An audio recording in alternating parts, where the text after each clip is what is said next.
What happens when a Hollywood A-lister sits down for what should be a lighthearted talk show appearance, only to face accusations that cut deeper than any role she's ever played? Today we're unpacking the explosive moment when Salma Hayek walked off the Kelly Clarkson Show after a fiery exchange that left the studio in stunned silence. The taping had started like any other Tuesday. The crowd buzzed with excitement as the floor manager counted down. Kelly Clarkson, known for her warm smile and easy charm, shuffled her notes. Makeup artists darted in for final touch-ups. Across from her, Salma Hayek, elegant in an emerald dress, sat composed, but her eyes carried a flicker of guardedness. "And we're back with the incredible Salma Hayek." Kelly beamed to the cameras. "Salma, thank you for joining us today."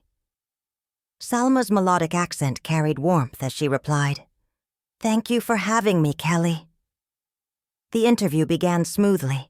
Kelly leaned forward, genuinely curious. "Your new film explores identity and belonging. How did you connect with that role?" Salma lit up, speaking passionately about her craft.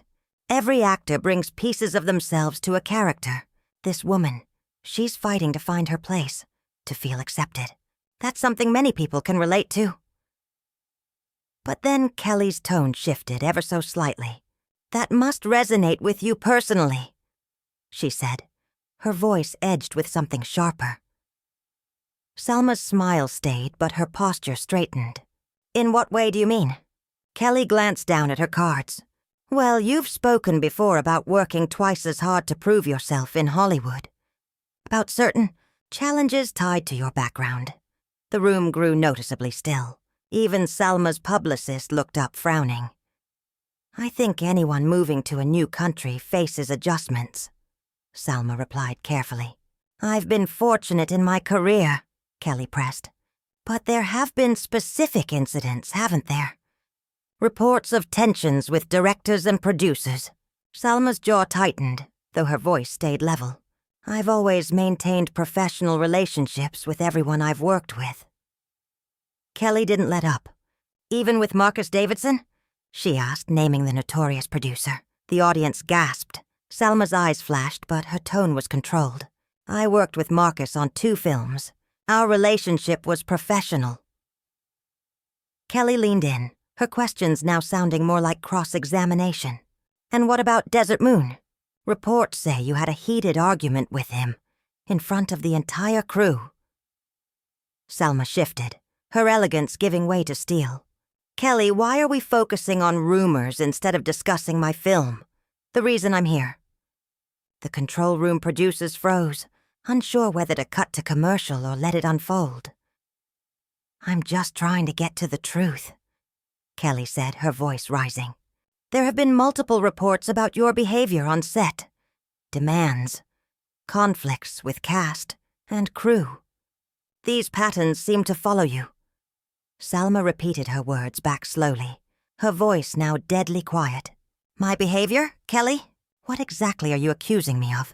"The air was electric. Some have even called it devil-like behavior." The phrase landed like a slap. For the first time, Salma's composure, honed over decades in Hollywood, began to fracture. "Devil-like behavior?" she repeated slowly, as if the words themselves tasted bitter. Kelly pressed on, oblivious to the wound she'd opened. "Look, Salma, I respect you as an artist, but there's been talk that success has changed you, that you've become difficult to work with." Salma's eyes blazed as she leaned forward. "Difficult to work with? Do you realize what you're saying to me right now?" Kelly hesitated, sensing she'd gone too far, but instead of retreating, she doubled down. "I'm just reporting what's been said.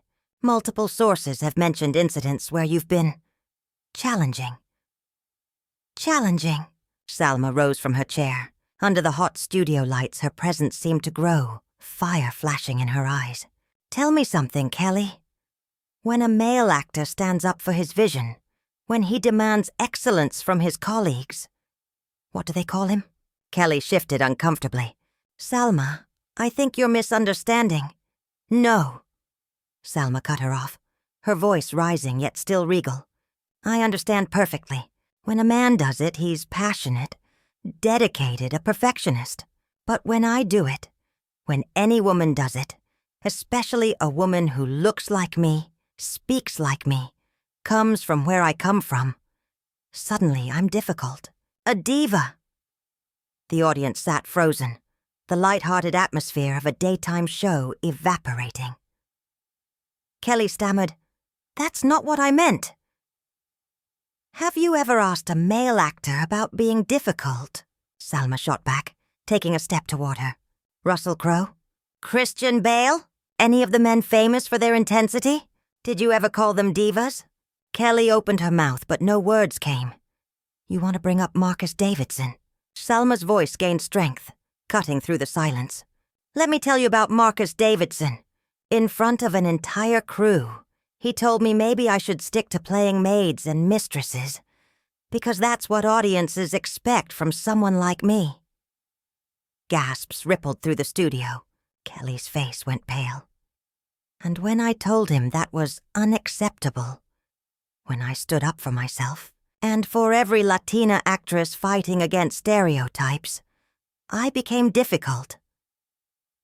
When I demanded the same respect my white colleagues receive, I became a diva." Kelly's protest was weak. I had no idea." "You had no idea because you didn't bother to find out the truth." Salma shot back. "You took gossip, rumors, whispers from people angry that I refused to stay in the box they built for me, and you decided to ambush me with them on national television." "I wasn't trying to ambush you," Kelly said, her voice trembling now. "I wanted an honest conversation about the challenges women face. By perpetuating those same challenges." Salma's laugh was bitter. "Kelly, do you see the irony? You're doing exactly what Hollywood has done to me for 20 years. You take my strength and call it a flaw."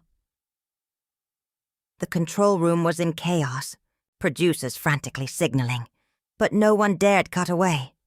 Salma's voice dropped to a whisper, the quiet intensity more devastating than a scream. "You want to know about conflicts on set? Let me tell you about real conflicts. A director telling me to lose my accent because it wasn't sexy enough. A producer suggesting I should be grateful for any role, because there aren't many opportunities for someone like me. Being warned that speaking up would destroy my career." "I'm sorry," Kelly whispered, and for the first time it sounded genuine. But Salma's eyes never softened. "Your intention doesn't matter, Kelly. Impact matters.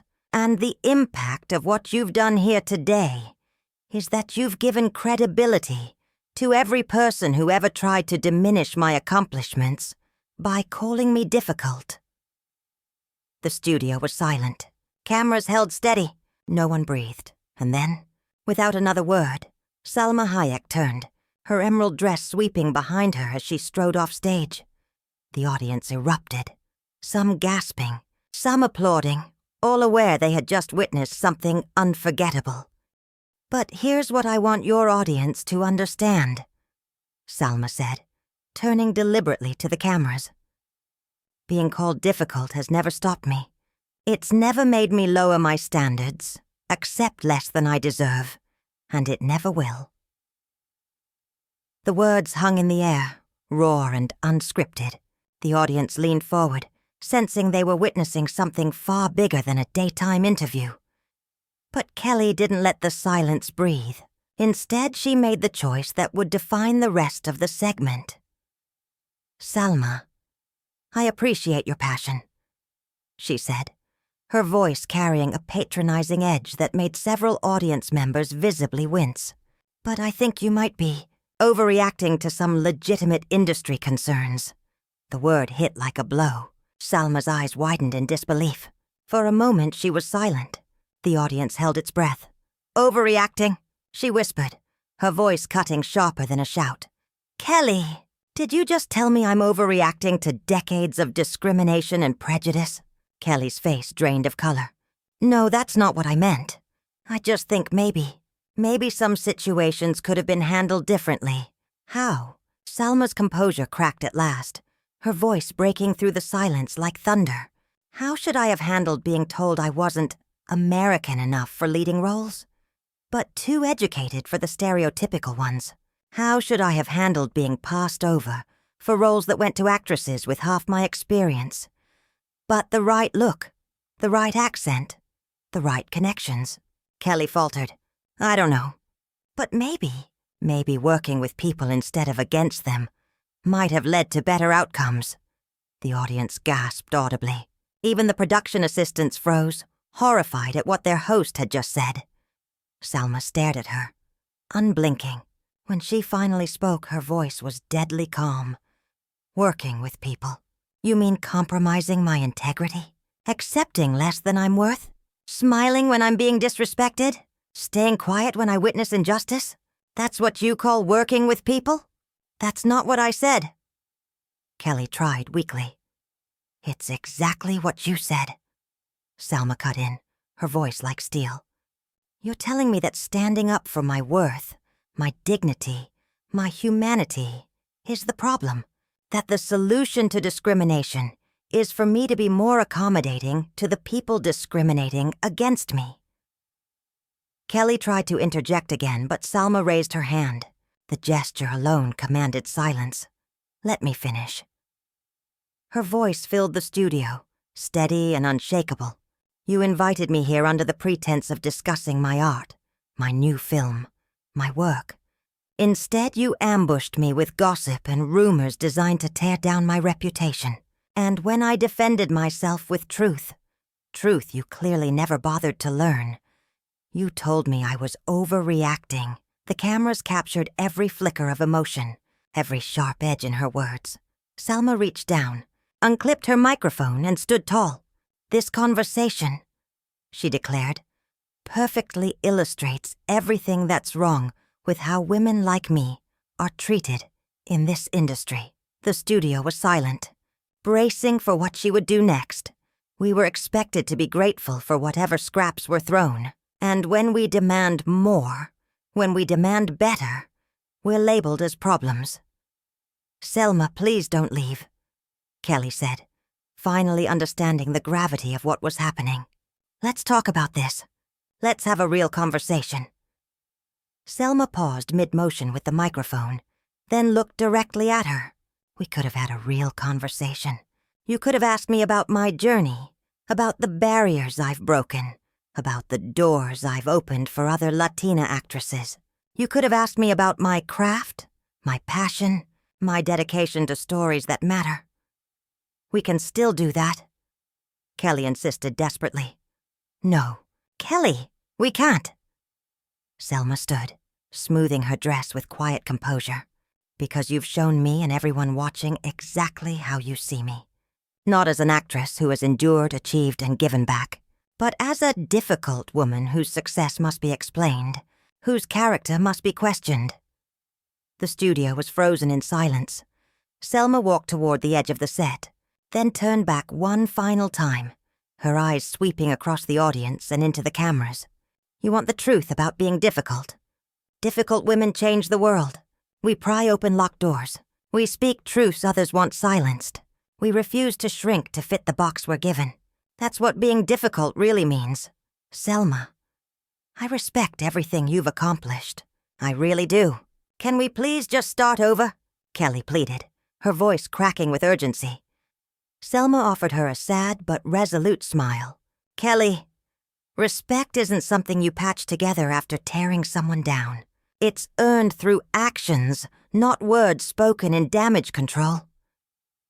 She moved toward the exit, each step punctuated by the echo of her heels against the studio floor.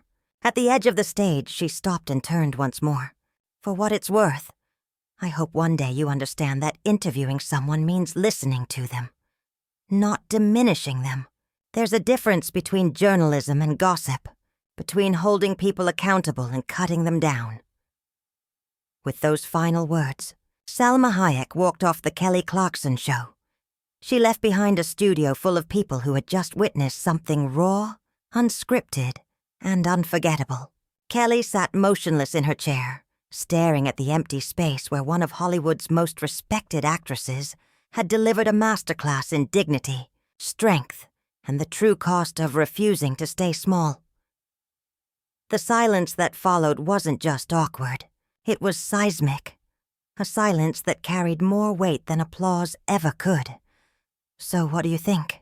Was Selma right to walk away? Or should she have stayed to fight through the conflict? Let me know in the comments below.